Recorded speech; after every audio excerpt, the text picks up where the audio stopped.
देश के वैज्ञानिक ओए बड़वे ओए ओए उग्रवादी सिरे ले रहे हैं। ए उग्रवादी बोलने नहीं दूंगा कभी खड़ा होगा, ये बता रहा हूँ। ए उग्रवादी कटवे सर, ये जो सिरे अगर जाता है तो देश के प्रधानमंत्री को जाता है। जी प्लीज, ये आतंकवादी है, उग्रवादी है, ये मुल्ला आतंकवादी है।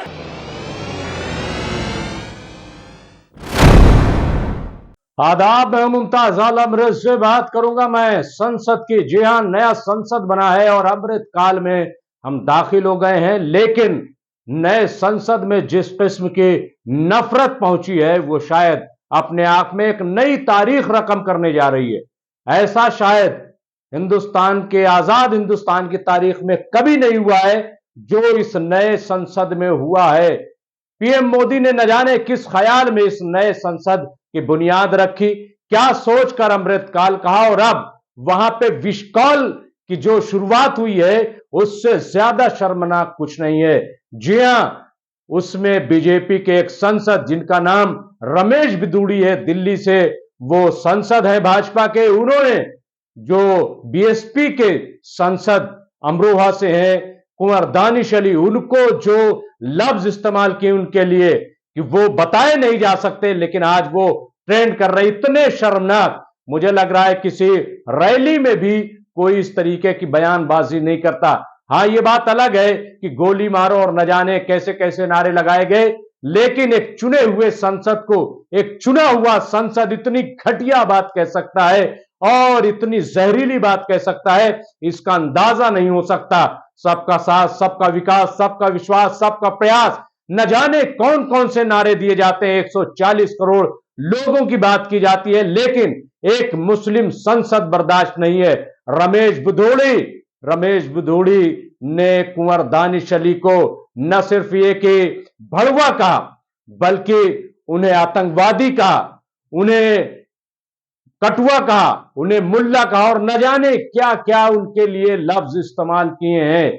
मैं समझता हूं कि इस तरीके की लफ्जियात या इस किस्म की जबान इससे पहले कहीं इस्तेमाल नहीं की गई और इस तरह इस्तेमाल नहीं की गई। मैं संसद की बात कर रहा हूं खास तौर से कि एक साथ कई चीजें, उग्रवादी कहना, आतंकवादी कहना, भड़वा कहना, कटुआ कहना, मुल्ले कहना और फिर यह धमकी देना कि इन सबको हम बाहर देख लेंगे। ये जो बयान आया है, मैं समझता हूं कि इसकी जितनी मजम्मत की जाए कम है। और मैं समझता हूं इस तमाम पूरे मामले में जितने मुस्लिम सांसद हैं उनको एक साथ एक प्लेटफॉर्म पर आना चाहिए और जाकर के प्रधानमंत्री से मुलाकात करनी चाहिए कि कौन सा अमृतकाल है, ये कैसा अमृतकाल है कि जिसमें चुने हुए प्रतिनिधि को इस तरीके से आतंकवादी कहा जा रहा है, उग्रवादी कहा जा रहा है और एक खास तबके को और इनके खिलाफ मुकदमा भी किया जाना चाहिए, चाहे जैसे हो, लेकिन मैं समझता हूं कि मुकदमा होना चाहिए और इसकी सदर जमहूरिया से भी। और मैं फिर कह रहा हूं कि यह मामला सिर्फ मुसलमानों का है खास तौर से। हालांकि यह बहुत अच्छी बात है कि कांग्रेस हो, संजय सिंह हो, आम आदमी पार्टी और तमाम कई पार्टियों ने इसको उठाया है पूरी मजबूती से।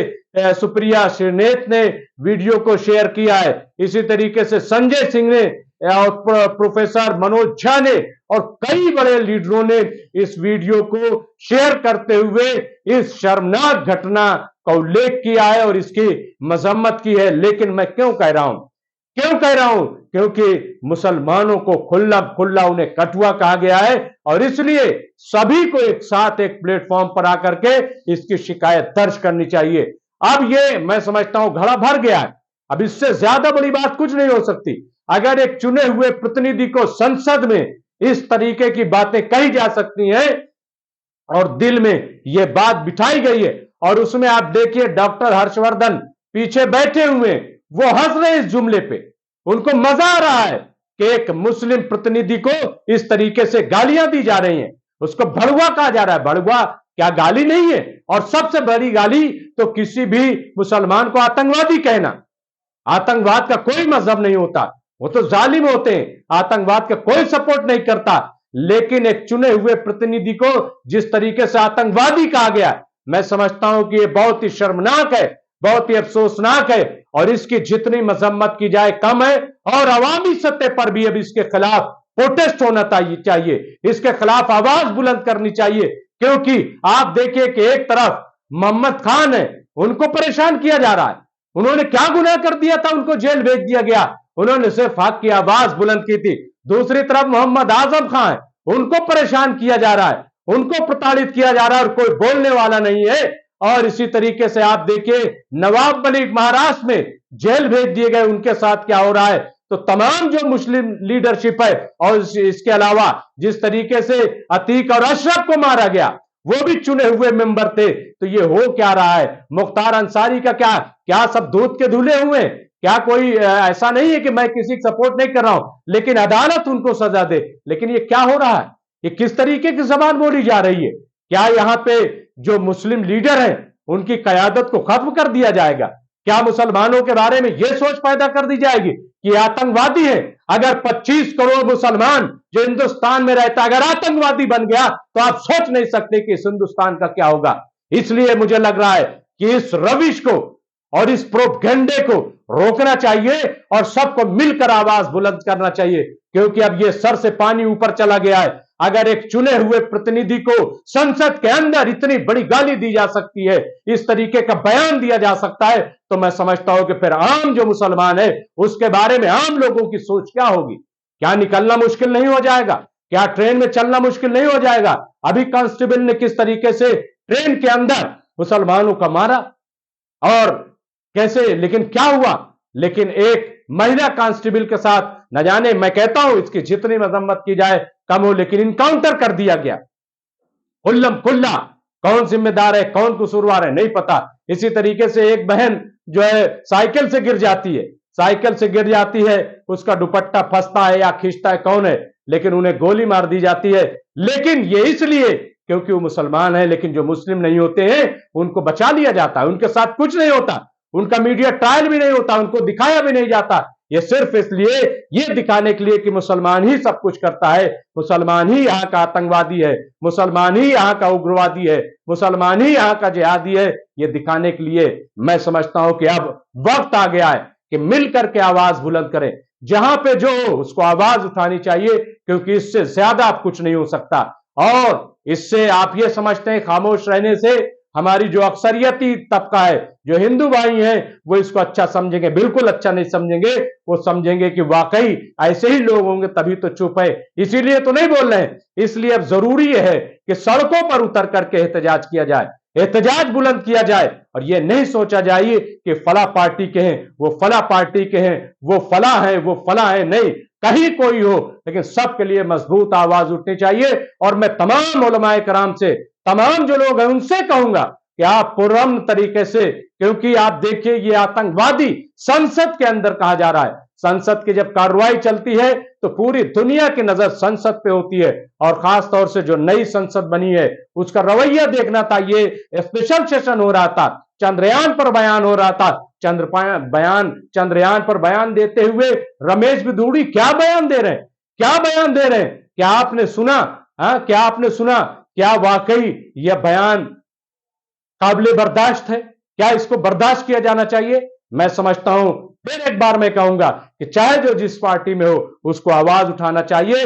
और तमाम जो लोग हैं सबकी जिम्मेदारी बनती है कि अब वो मैदान में आए, आवाज बुलंद करें। क्योंकि जब तक ये नहीं होगा तब तक मैं समझता हूं कि ये जो हम पर हमले हो रहे हैं ये रुकने वाले नहीं है, बिल्कुल रुकने वाले नहीं है। और अगर इसको मसलहत की, बीजेपी तो यही चाहती है, बीजेपी तो चाहती है कि मुसलमान सड़कों पे आए, बीजेपी तो चाहती है कि हिंदू मुस्लिम, नहीं, ये हिंदू मुस्लिम नहीं है। अगर हम अपना बचाव भी नहीं कर सकते, अगर हम दुनिया को और लोगों को ये भी नहीं बता सकते कि हम आतंकवादी नहीं हैं, हम देश के हितैषी हैं, देश के रक्षक हैं, तो मैं समझता हूं कि फिर इससे कोई फायदा नहीं है। फिर घुट घुट के आप मर सकते हैं। ये मत सोचिए कि बीजेपी क्या फायदा उठा लेगी, कौन क्या फायदा उठा लेगा, नहीं, सबको मिल करके आवाज उठानी पड़ेगी। ये जो अभी कुंवर दानिश अली के साथ हुआ है, मैं समझता हूं कि अब सबके साथ होगा और सबके साथ हो रहा है। लेकिन अब खामोशी और बर्दाश्त नहीं होनी चाहिए, खामोशी जो है और ठीक नहीं है। अब सड़कों पर उतरने का वक्त आ गया है, सड़कों पर उतर के प्रोटेस्ट करने की जरूरत है। मैं समझता हूं कि इसमें इंडिया भी शामिल होगी, इसमें तमाम हिंदुस्तान के अमन पसंद लोग भी शामिल होंगे। वो वाकई इस चीज को अच्छा नहीं समझेंगे कि जो संसद के अंदर हुआ है। क्या और आगे खबर होगी हम आपको अपडेट करते रहेंगे, लेकिन फिर एक बार मैं कहता हूं कि इस पर अब सबको उतर करके सड़कों पर एहतजाज करने की जरूरत है और प्रधानमंत्री नरेंद्र मोदी के सामने एक मेमोरेंडम, एक शिकायतनामा देने की जरूरत है कि आखिर ये नए संसद में क्या हो रहा है।